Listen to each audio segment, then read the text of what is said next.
السلام علیکم ورحمۃ اللہ وبرکاتہ۔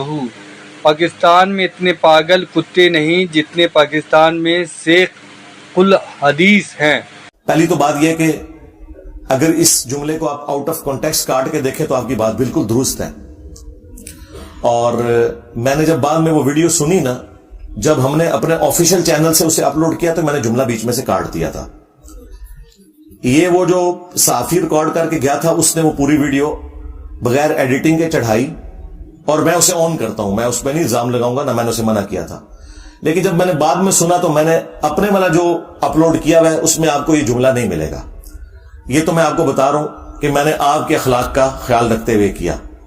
باقی اگر آپ مجھ سے بات کریں تو میں اس بات کو ڈیفینڈ کرنے کے لیے تیار ہوں۔ قرآن میں اللہ تعالیٰ نے علماء سوء کو کتے سے تعبیر کی ہے۔